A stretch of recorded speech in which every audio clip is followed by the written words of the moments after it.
Dans le monde de la musique française, où ses mélodies profondes et ses paroles émouvantes touchent le cœur de millions de personnes, Patrick Fiori est depuis longtemps une icône. Avec sa voix profonde et puissante et ses chansons personnelles, il a profondément marqué le public pendant des décennies. Mais derrière les lumières de la scène, derrière les sourires éclatants des concerts, se cache une longue histoire de profonde tristesse, de défis difficiles et de vérités déchirantes auxquelles il a dû faire face.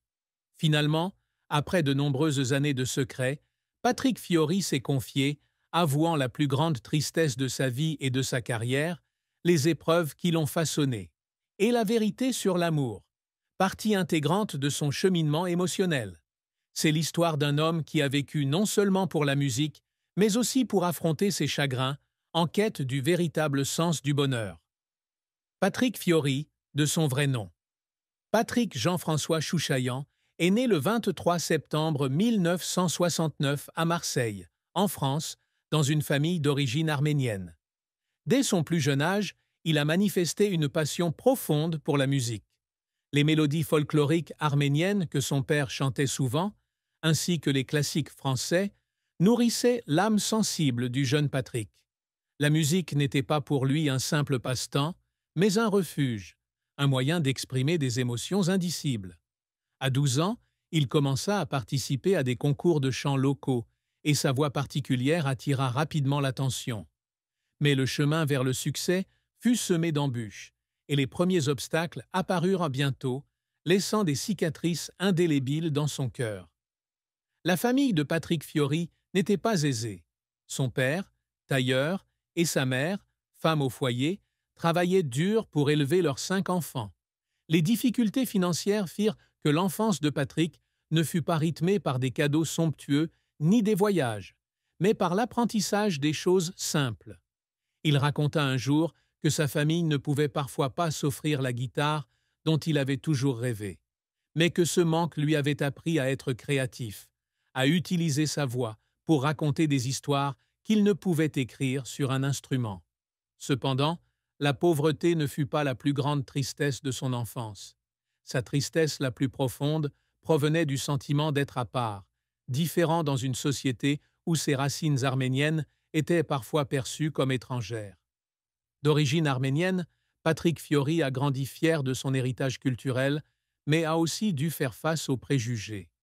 À l'école, ses camarades se moquaient de lui à cause de son nom étrange et de sa prononciation différente en français. Ces moqueries, même s'il ne s'agissait que de plaisanteries enfantines, ont fait que le jeune Patrick se sentait seul et complexé. Il a un jour confié que certaines nuits, allongé dans son lit, il se demandait pourquoi il ne pouvait pas être comme les autres enfants, pourquoi il devait porter un héritage que tout le monde ne comprenait pas. Ces questions, bien que n'ayant pas trouvé de réponse immédiate, l'ont poussé à rechercher la reconnaissance par la musique. La musique, pour lui, était un pont, un moyen de s'intégrer au monde et, en même temps, d'affirmer sa propre valeur. En 1993, à 24 ans, Patrick Fiori a connu un tournant majeur dans sa carrière en participant à l'Eurovision avec la chanson Mama Corsica, représentant la France. Bien qu'il n'ait terminé que 4e, sa performance a fait forte impression, lui ouvrant les portes du monde de la musique professionnelle. Mais ce premier succès s'accompagnait d'une forte pression. Le public commença à s'intéresser à lui et ses moindres faits et gestes furent scrutés.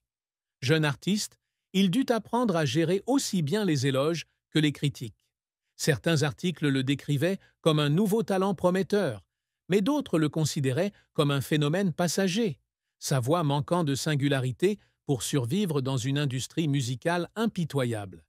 Ces critiques, bien que fausses, le firent douter de lui-même, se demandant s'il était vraiment assez bon pour réaliser son rêve musical.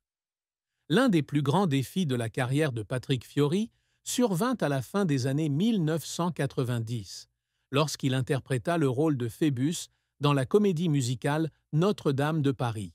Ce rôle exigeait non seulement de lui qu'il chante, mais aussi qu'il joue, un domaine totalement nouveau pour lui. La comédie musicale devint rapidement un phénomène mondial, et Patrick Fiori devint le centre de l'attention. Mais cette aura s'accompagnait également d'une pression terrible. Il devait se produire chaque soir devant des milliers de spectateurs, s'assurant que chaque note, chaque émotion soit parfaite. Il y avait des jours où il était épuisé, la voix rauque à cause du planning chargé, mais il n'osait pas se reposer, craignant que la moindre erreur ne détruise l'image qu'il s'était construite. Il confia un jour que certains soirs, après la tombée du rideau, il était assis seul dans la loge, se sentant étrangement seul, malgré les applaudissements nourris du public. Mais au-delà de sa carrière, la vie personnelle de Patrick Fiori fut également semée d'embûches. L'une des plus grandes tristesses de sa vie fut la perte d'un être cher. Bien qu'il en évoque rarement les détails, il a révélé lors d'une rare interview que le départ d'un être cher avait laissé en lui un vide incommensurable. Cette douleur n'était pas seulement une perte physique, mais aussi un sentiment de regret, le sentiment de ne pas avoir passé assez de temps avec ses proches, trop occupé par sa carrière. Cette tristesse l'a accompagné pendant de nombreuses années, imprégnant ses chansons, où il exprimait ses émotions les plus profondes.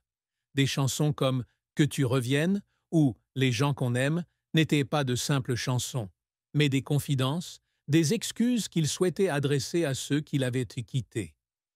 Outre ses pertes personnelles, Patrick Fiori a également connu des difficultés amoureuses. Célébrité, il a toujours eu du mal à trouver une relation sincère. Les personnes qui viennent à lui sont parfois attirées par son aura et non par sa véritable personnalité. Certaines relations, au départ prometteuses, s'effondrent rapidement par manque de compréhension, sous la pression du public, ou simplement parce qu'il ne consacre pas suffisamment de temps à cultiver l'amour. Dans une récente interview, il a admis que l'amour a toujours été la partie la plus difficile de sa vie. Il a aimé profondément et espéré trouver quelqu'un qui pourrait l'accompagner jusqu'à la fin de ses jours. Mais ses espoirs ne se sont pas toujours réalisés. Les relations brisées lui ont laissé des cicatrices émotionnelles, le poussant parfois à se demander s'il est digne d'un amour durable. L'une des plus grandes tristesses que Patrick Fiori avouait est le sentiment d'être seul au milieu d'une foule. En tant qu'artiste, il se tenait souvent devant des milliers de spectateurs, recevant des acclamations et des regards admiratifs. Mais lorsque les lumières de la scène s'éteignaient, à son retour dans la salle vide, il ressentait un vide indescriptible. Il a un jour confié qu'il y avait eu des moments où il se demandait si tout le succès et la célébrité qu'il avait acquis lui apportaient vraiment le bonheur. Il était triste, vraiment triste, lorsqu'il réalisait que, si des millions de personnes connaissaient son nom, très peu le comprenaient vraiment, se souciaient vraiment de ce qu'il traversait. Cette solitude, bien que difficile à admettre, est devenue indissociable de sa vie. Au cours de sa carrière, Patrick Fiori a également traversé des étapes apparemment insurmontables. Après le grand succès de Notre-Dame de Paris, il dut faire face à la pression de prouver qu'il n'était pas seulement une star de la musique, mais aussi un artiste solo capable de créer des albums à succès. Ses premiers albums, comme Prends-moi et Chrysalide, reçurent des critiques positives, mais certains estimèrent qu'il n'avait pas encore trouvé son propre style. La pression du public et de lui-même le conduisit à des périodes de crise créative. Il lui arriva de s'asseoir au piano, d'essayer d'écrire une nouvelle chanson, mais aucune mélodie ne sortit. Ces moments le firent douter de son talent et le firent douter de sa propre voix. Mais Patrick Fiori n'abandonne pas facilement. Quelles que soient les difficultés qu'il rencontre, il trouve toujours le moyen de les surmonter, de transformer sa douleur en inspiration. Ses chansons, de Je sais où aller à Promesse, contiennent toutes des histoires vraies, des émotions authentiques. Il a dit un jour que la musique était sa façon de se parler à lui-même, de penser ses blessures. Chaque chanson est un fragment de sa vie, un rappel que, malgré les difficultés de la vie, il peut toujours se relever et aller de l'avant. C'est cette résilience qui l'a aidé à surmonter les épreuves, des jours difficiles de son enfance aux pressions de sa carrière et même la douleur amoureuse. En amour, Patrick Fiori a finalement admis la triste vérité. Il pensait ne jamais trouver le véritable amour. Il y a eu des moments, après des ruptures, où il a perdu foi en l'amour. Il a un jour aimé quelqu'un profondément, pensant qu'il serait son compagnon pour la vie. Mais cette relation s'est terminée dans la douleur. Cette douleur venait non seulement de la séparation, mais aussi du sentiment de ne pas avoir fait assez pour garder cette personne. Il se sentait triste, vraiment triste, pensant qu'il n'était peut-être pas assez bien, pas assez digne d'un amour durable. Cette tristesse le hanta pendant de nombreuses années, le renfermant davantage, le rendant plus réservé, effrayé à l'idée d'ouvrir son cœur à de nouvelles opportunités. Mais la vie, comme le disait souvent Patrick Fiori, réserve toujours des surprises. Après des années de C,